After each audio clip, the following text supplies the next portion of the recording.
Neil, long time no see. I heard you're actually planning to show up to the reunion, huh? Can you even afford the transportation costs to get there? Huh? Oh, Alice, it's been a while. Wait, what do you mean, oh, Alice? You act all high and mighty like you're someone special. How gross. Look, knowing you, I'm guessing you're only messaging me because you thought it'd be funny that I'm actually going to the reunion for once. But don't get your hopes up thinking something exciting is gonna happen. Well, sure. When the organizer showed me the list of attendees, I was like, wait, seriously? And then just on that note, I thought, why not message him? Oh, so the organizer is one of your old followers, right? Your existence has never been interesting to me, but making it amusing is my specialty.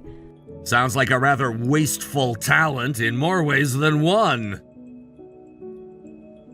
Oh, you're actually answering back? Since when do you think you're in a position to talk to me like that? A position? Do you really think someone like you, a broke loser, has any kind of standing? I always thought you didn't come to previous reunions out of respect for your position, but now it seems like I was wrong. I'm kind of disappointed. Look, Alice, it's been almost 10 years since we graduated from high school. So what? Yeah, sure, my family was poor because my dad's been sick. On the other hand, you were one of those popular girls at school, a gal, always at the top of the school caste system. But now that we're adults, you're still holding on to that and looking down on people? Is that really okay? Huh? What are you talking about? I'm not even bringing up the whole school caste thing, you know. Oh, really? Because here's the thing, no matter how much time passes, being poor means you stay at the bottom of society. So the hierarchy between you and me is still the same as it was back then, and it'll stay that way, now and forever. You haven't changed a bit. I think you need to reconsider that way of thinking. What are you talking about, acting all high and mighty? A broke bottom dweller like you shouldn't be defying me. Sorry, but I'm actually with someone right now. Huh? Excuse me, I have to go. Hey, don't just end the conversation on your own. Hey! Well, for today, I'll let it slide. But you better remember this when the reunion rolls around. I'll make sure to give your pointless existence some value myself. Look forward to it, all right?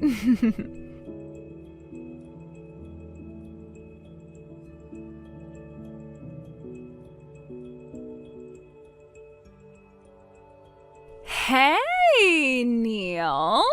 Oh, hey, Alice.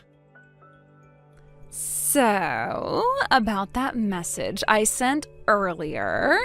Earlier? Don't play dumb. Wait, no way. Don't tell me you actually want me to say it again. Is someone feeling flattered, a little full of himself because he got a love confession? Confession? What are you even talking about? I don't remember ever talking to you directly, not even once. Oh, come on, you don't need to act like that.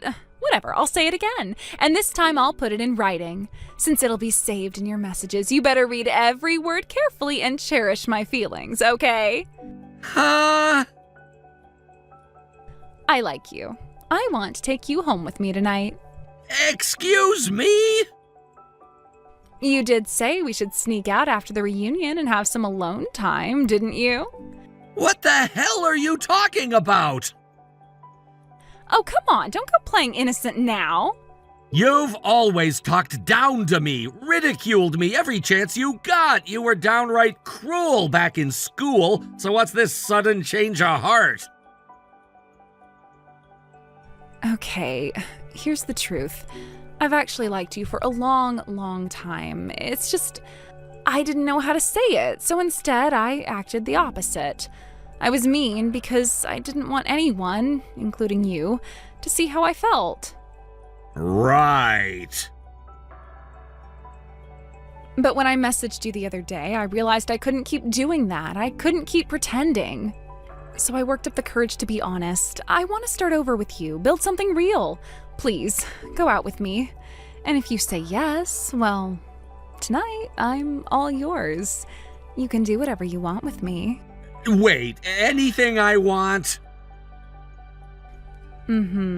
Whatever you want.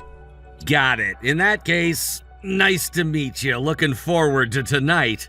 Just kidding. I know it's a lie. You weren't exactly subtle. What? It's a punishment game, right? Huh? What are you talking about? Rachel told me. Rachel? Yeah, on the way to the reunion, she saw you and your little crew at the train station. Apparently, you were all playing rock, paper, scissors. She said she heard someone shout, "Loser has to confess to Neil," loud enough for the whole platform to hear. Seriously? Ugh, so Rachel overheard that. Figures. She's always been such a goody two-shoes. Of course she'd run straight to you and tattle. She's not exactly a fan of games like that, especially when they involve dragging someone else into your humiliation. Fine, you got me. Yeah, it was a punishment game. I was the one who came up with it, actually. I didn't think I'd lose, but hey, karma, I guess. So I confessed, half-assed and awkward. Whatever, at least you didn't take it seriously. That would have been worse. I see. Still, though, even knowing it was fake, you can't tell me you weren't a little happy. I mean, when's the last time a girl confessed to you, huh? Actually, I've been confessed to before. What? Wait. Are you seriously counting my punishment confession as a real one? That's kinda sad. No, I meant someone else entirely. What? Back in high school, Rachel confessed to me. We dated for a while. You're kidding. Rachel, that strict as hell, rule-enforcing robot who patrolled the halls like a prison guard, she confessed to you? Yep, about half the class knew. You must have been in the half that didn't. And you seriously expect me to believe she made the first move? Check the reunion list, remember? You said you looked at it earlier. I did. Then you might have missed something important. Rachel's last name? It's the same as mine. Wait, are you saying... We're married. Got a kid, too. What? Hold on.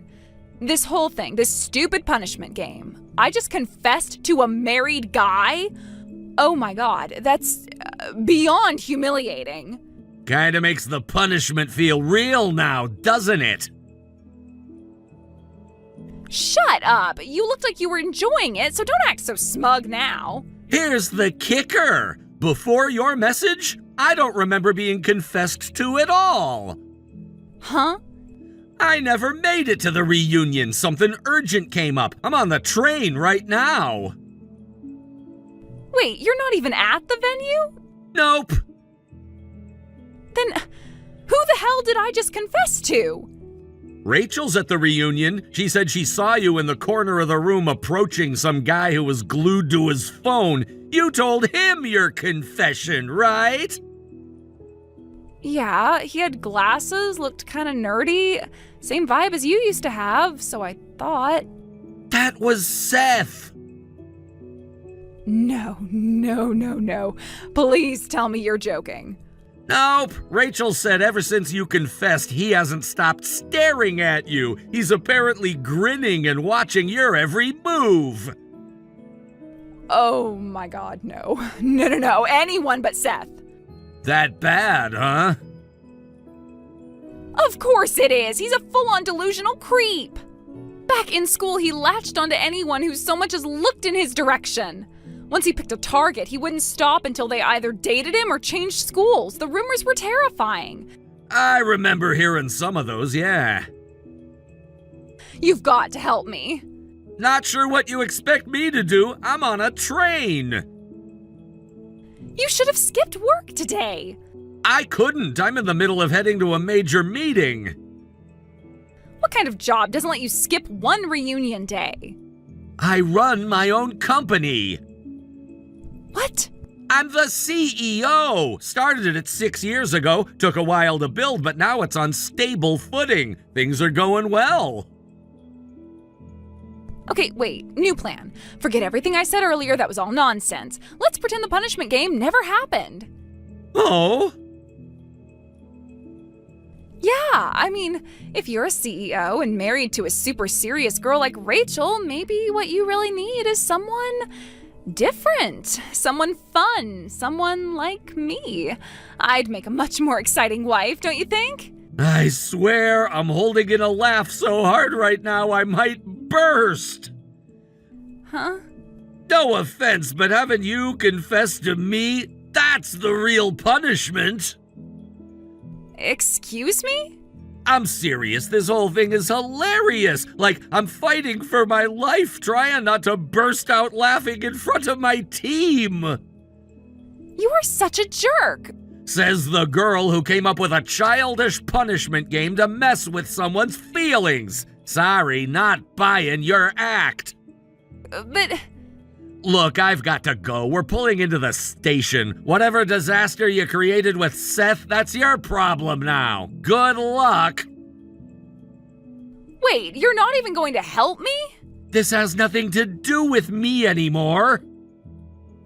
No, come on, don't leave me like this. Anyway, gotta run. Bye now.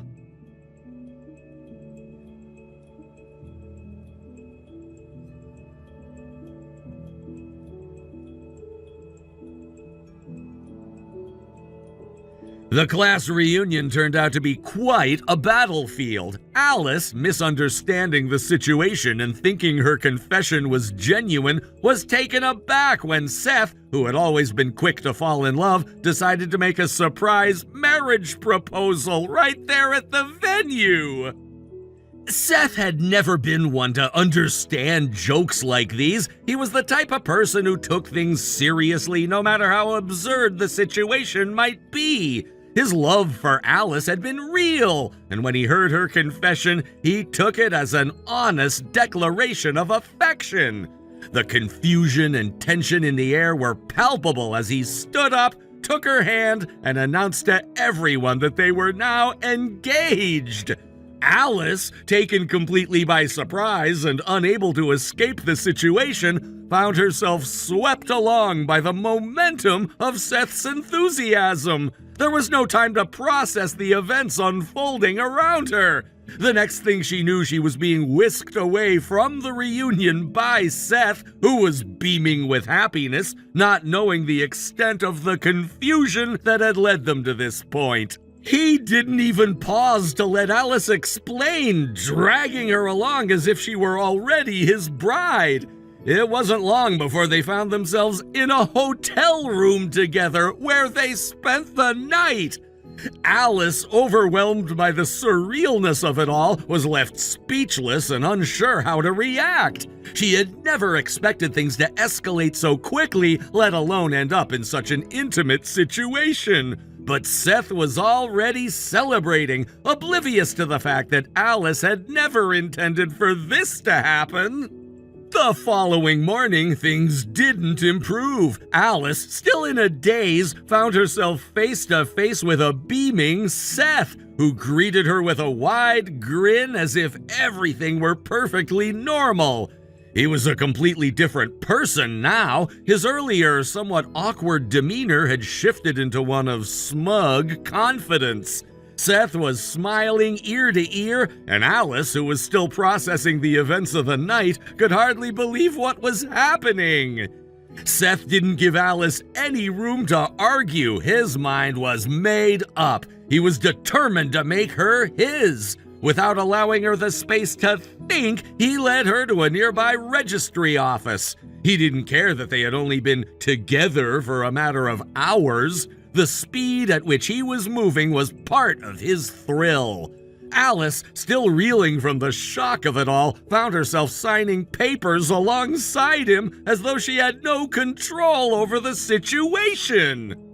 In what could only be described as a whirlwind, Alice and Seth had entered into a marriage contract. A half-day romance turned into an official union. The rapidity of it all made Alice feel like she had no time to breathe, let alone think. The moment she signed the papers, the reality of her new life settled in with a heavy weight. She had gone from a reluctant participant in a joke to a legally married woman in the blink of an eye. As she tried to piece together what had happened, her mind raced with confusion and disbelief. She had never imagined her life taking this turn. Seth, on the other hand, was utterly thrilled. He wore the expression of someone who had won a great prize, his eyes gleaming with satisfaction. He didn't seem to notice or care about the internal turmoil Alice was experiencing. In fact, his attitude seemed to suggest that everything was going according to plan. His plan. The next few months passed in a haze for Alice. She found herself trapped in a situation that she hadn't chosen. She couldn't tell anyone the truth, that this had all been a mistake, a result of a punishment game gone horribly wrong. It was hard to admit that she had been coerced into something so important, something so life-altering, because in the eyes of the world, she had gotten this. She had agreed to marry Seth, and now she was bound by that decision. The most surprising twist came 3 months later.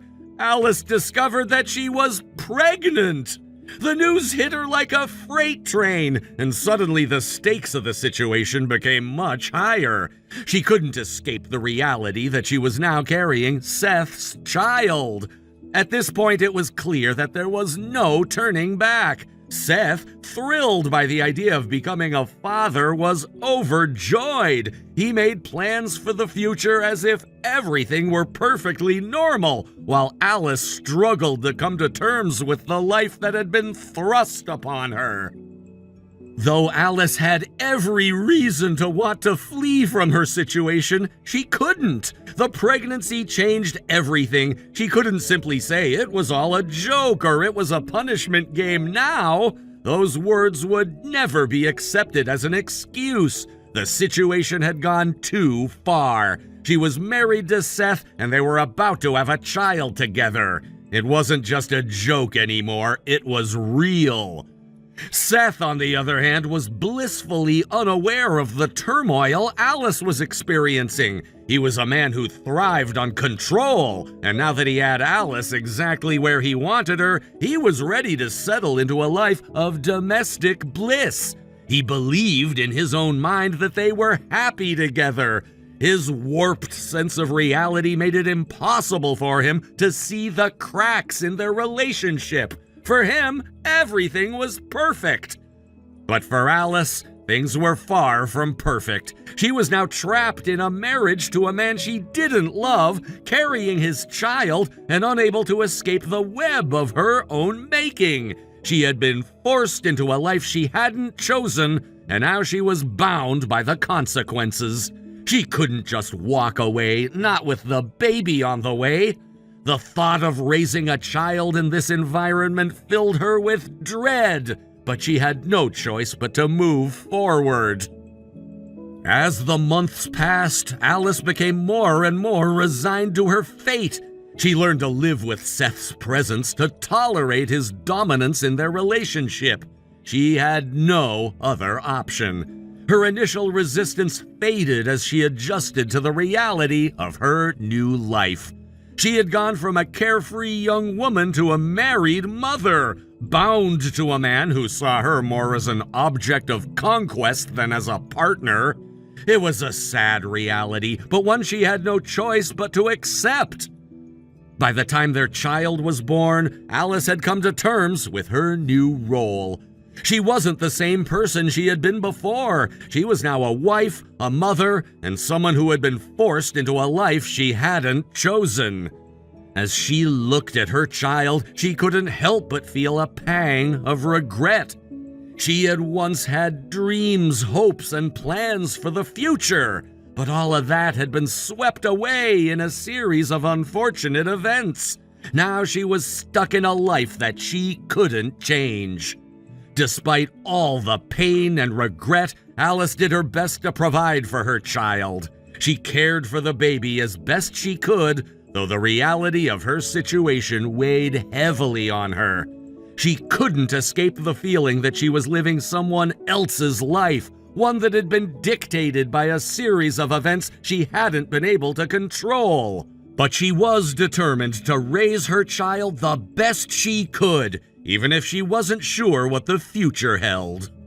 Seth, of course, remained oblivious to Alice's internal struggle. He continued to act as though everything was perfect, as if their marriage was exactly what he had always wanted. For him, the world was simple. He had won, and Alice was his. But Alice knew the truth. She knew that she had been coerced, manipulated, and trapped. She couldn't shake the feeling that her life had been stolen from her, and she wondered if she would ever find a way to escape the life that Seth had created for them. As the years went by, Alice remained in the marriage, now a mother, now a wife, still carrying the weight of the choices she had never made. She had no choice but to keep moving forward, even if the life she was living felt like a prison. She had been forced into this life, and now she was trapped, bound by the consequences of a decision made in haste. Thank you for watching and listening. We hope you enjoyed the video. Don't forget to like this video and subscribe. Also, feel free to leave a comment about what you thought of the story. We look forward to seeing you at the next story.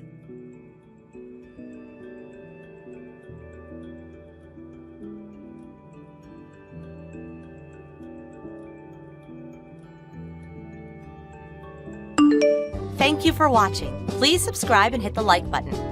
See you next time.